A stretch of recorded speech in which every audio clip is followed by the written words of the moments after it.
Lebih dahulu saya ucapkan banyak terima kasih kepada Pergerakan Pemuda UMNO bahagian Petaling Jaya Utara yang telah jemput saya hadir pada hari ini untuk majlis Jasamu Dikenal. Saya rasa ini adalah bukti bahawa demokrasi masih hidup dalam UMNO.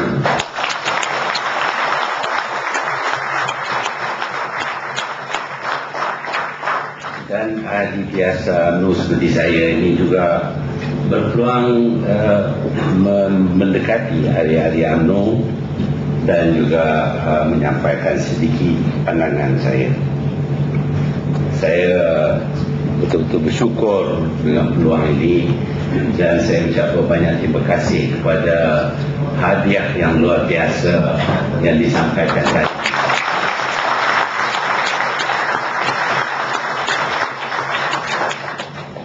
Ya, kita pergi tentu ada gantinya dan ini adalah naluri manusia. Tetapi saya hadir di sini ialah sebagai ahli UMNO yang sayang kepada UMNO.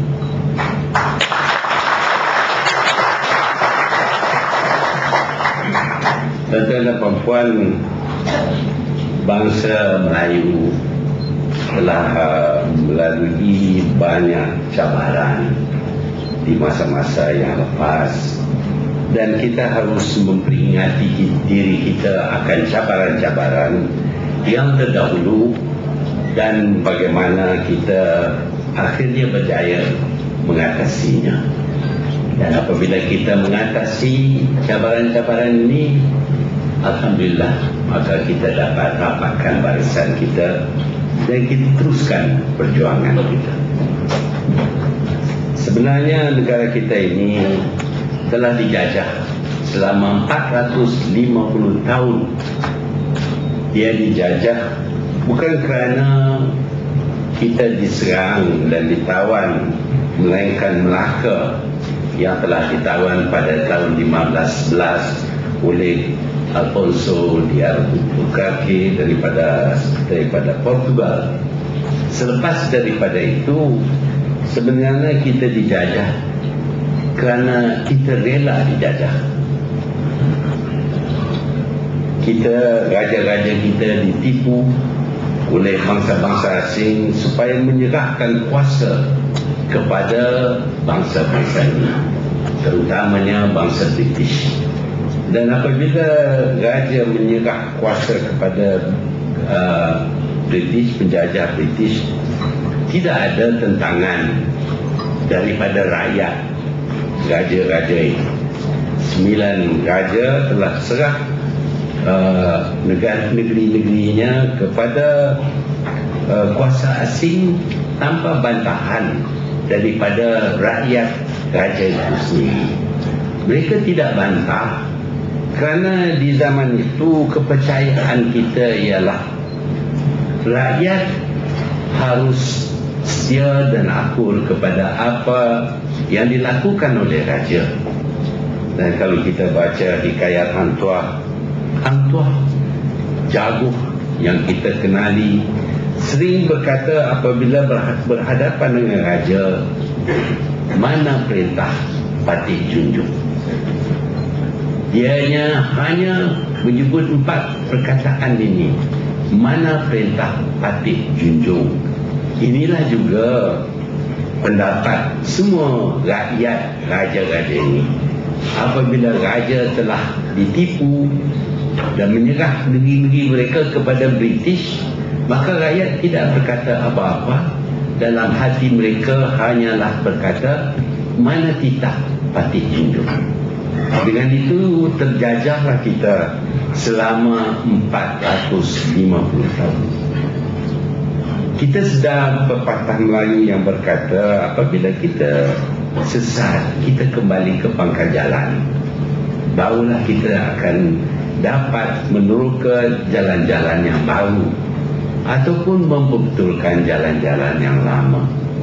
Ini sejarah kita dijajah selama 450 tahun. Kerana apa? Kerana kita begitu setia kepada raja kita. Apabila raja kita membuat sesuatu yang merugikan kita, kita tidak soal sama sekali. Tetapi pada tahun 1945, apabila pihak British cuba mengambil alih secara langsung negeri-negeri Melayu dan tanah Melayu ini, maka timbullah perasaan yang berbeza daripada pendapat Hang Tuah. Rakyat tidak rela raja mereka menyerah negeri-negeri mereka kepada British. Mereka tidak lagi berpendapat bahawa mana titah patut junjung. Sebaliknya, rakyat telah berusaha untuk menyelamatkan negeri-negeri Melayu dan orang Melayu sendiri.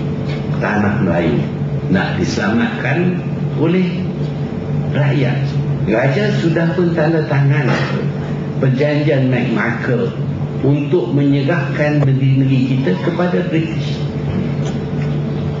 Kerana British memang menjanji tempat yang mewah bagi raja-raja kita, walaupun diturunkan pangkat menjadi chief kadi. Tetapi apa nak buat?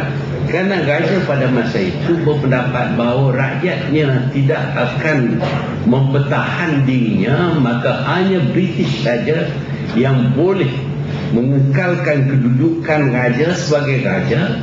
Maka mereka dengan mudahnya telah menandatangani perjanjian McMichael. Dengan itu, negara kita, negeri-negeri Melayu dicantum menjadi Melayu Union dan diserah bulat-bulat kepada British. Rakyat kali ini tidak lagi ingin berkata mana titah patut junjung. Rakyat berpendapat bahawa ini adalah negeri kita. Tidak ada mana tempat lain yang boleh kita pergi. Inilah negeri kita dan tidak harus negeri-negeri kita ini diserah kepada British. Dengan itu rakyat mula bergerak dan satu daripada hasil usaha mereka ialah penubuhan sebuah badan politik yang ulung, yang pertama, yang disokong bukan saja oleh rakyat sebuah negeri tetapi seluruh semenanjung ini. Dan parti itu ialah parti UMNO. UMNO ditubuh untuk menyelamatkan negeri-negeri Melayu, untuk menyelamatkan orang Melayu. Walaupun raja sudah pun menyerah negeri-negeri Melayu ini kepada pihak British, UMNO ditubuh untuk menuntut balik negeri-negeri Melayu. Dan mereka berjuang untuk mendapat balik kuasa dalam negeri Melayu. Pada masa itu muncullah seorang tokoh yang begitu bijak, begitu berani dan dipilih menjadi pemimpin besar UMNO, Datuk Onn Jaafar. Datuk Onn Jaafar ialah seorang tokoh yang cukup berpengaruh, yang disanjung tinggi oleh orang Melayu, dan dia berjaya mencantumkan orang Melayu di dalam sebuah pertubuhan yang dinamakan UMNO ini. Dan bersama dengan UMNO, Datuk Onn telah berjuang menentang British hinggalah pihak British terpaksa batalkan Melayu Union dan wujudkan semula Federation of Malaya.